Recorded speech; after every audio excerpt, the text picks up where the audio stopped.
Hey, hey, hey, hey, fabulous clinicians. Guess what? Guess what? Guess what? I have power. Woohoo. This is private practice for Thursday, the 19th of April.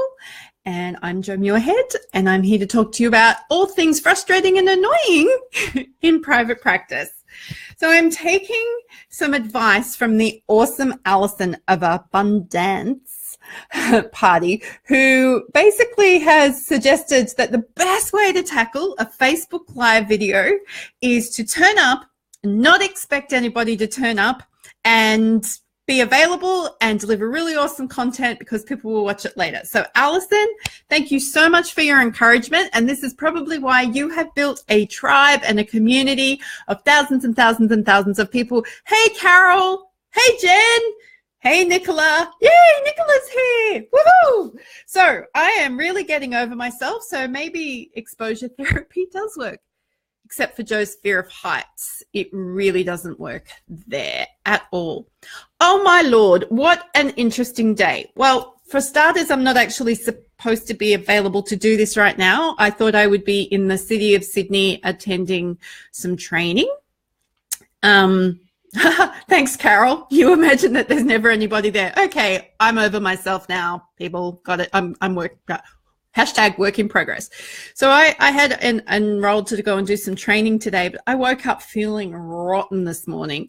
We have had significant change in the weather here today, and anybody who gets to live with chronic pain or any sort of pain condition knows that the weather has a massive impact. I get that there's no empirical evidence to support this hypothesis, but I live it. So the days that there was a significant weather change or lots of humidity, I feel like so I haven't felt great today. And fortunately, I suggested that Sophie got to work from home today. Then I suggested that Faith, the awesome accounts person for Purple Co, work from home today. So I've been enjoying my own company and relishing in my own company. So feeling much better this afternoon because the rain has finally struck. I also had to get over my introversion wantedness because it was tradie central here for about an hour today. And I'm not talking Coke commercial tradies, if anybody understands. Anywho, so it's not like having the fire brigade turn up. It's not that exciting. The hot water system decided that it needed to break and flood my laundry. And it's an electric hot water system, and electricity and water, they're not friends. So we had plumbers here today, and we had sparkies here today, and the plumbers and the sparkies had to play nice. And Jo got interrupted, and at one stage there were 6 men here with Jo. So I offered to make them all coffee, and then the sparky went, "When we turn the power back on, Jo." And then the plumber went, "When we turn the water on, Jo." It's just me being hospitable. I didn't expect any of them to say yes, for goodness sake. But that was I'm grateful that didn't kind of happen. Yes, I agree, Jen. Hilarious. It didn't happen until late this afternoon because I was able to deliver some really good coaching today and give that my time and attention. And then this afternoon, if I needed to be a bit distracted, I needed to be a bit distracted, and that was all okay. So I've done a coaching session with a practice building client today. I've delivered some awesome brand new content to the 5 favorite people group that's happening. We talked all things sales objections today, which is not the point of that program, but they asked for it. We had a coaching call. Why not deliver it? So I'm assuming that they got heaps of value out of it because there was lots of nodding and lots of great questions. Oh, thank you, Jen. Thank you for understanding that weather change. I've had clients for years, rehab clients for years, tell me that they could tell when the weather was going to change because their bones were playing up or their joints were playing up. And we were taught very early on in rehab world, especially orthopedics, that's a hogwash and hoo-ha. And there's no empirical evidence to support it. The amount of people who have told me this and the amount of experience I've now had, and it happens to people with orthopedic injuries, with joint conditions, with autoimmune diseases, with fatigue conditions, people living with post-concussion syndrome, all of these people tell me that the weather impacts how their body feels.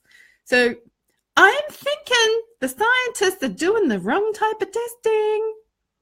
And no, I'm not interested in doing academic study on this because I once tried to be an academic and that did not end well for me or the University of Sydney. I lasted a whole 6 weeks, not cut out for that at all. So how do you recover when you're not feeling great, but you've still got a heap of work to do and you thought you had all of this time and space and quiet and 6 people are trampling through your office and you lose your power and then you lose your water and then you lose your mind? No, I didn't lose my mind. It's when we kind of have to sit up and take a big deep breath and realize that unless somebody is going to die, everything can wait and be reprioritized. I've been doing a lot of work with my private practice building clients lately about reprioritizing. We get so caught up. There's quite a lot of us that have tasks and task lists, and we are so committed to getting the task completed that sometimes the point of that task or the purpose of that task has ceased to be important. And sometimes we need to go back and look at a task that's on our task list that we're getting frustrated about not completing and kind of think, is this really that important? Is this something that really needs to be done? Can I delegate this? Can I train someone else to do this? The constant bane of my existence. Where the friggin' hell did I file it? Can I build a new filing system? We need to just, it's almost like you hit a reset button and allow yourself permission to go, can't get it done now. I couldn't help it. I need hot water. I need to not have water flooding electrical circuits. That's kind of a safety issue. Also, I live in a rental property, so I've got to be responsible for the house that I'm got the privilege of living in. So today, some things just had to take a back seat. But I did really powerful coaching. I've written a plan for this great brand new client that I started working with. I've been able to send out some communication to my team today to encourage and inspire them because they freaking rock. I've been able to reprioritize what's going on in the operations of my business based on new information that we got today. So my day was by no means unproductive or ill-effective. And all of that while I don't feel very well. So, and I'm not saying this to say everybody be like me, be awesome like me. What I'm trying to do is help you understand that we can reprioritize. Jen, thank you so much for your comments here. Reprioritize. Isn't it amazing how much pressure we put on ourselves to do things that really don't matter? Or they don't have to be done now. Gosh, you only had 72 hours notice of surgery? Holy crapola, girl, that's fairly frightening. That's like 3 days. Well, bless you and your recovery, because that must have been pretty serious. I'm sorry, I don't really understand what's happened there. So, wow, okay. The rehab person in me just jumped out and going, woohoo. Okay, that's really cool.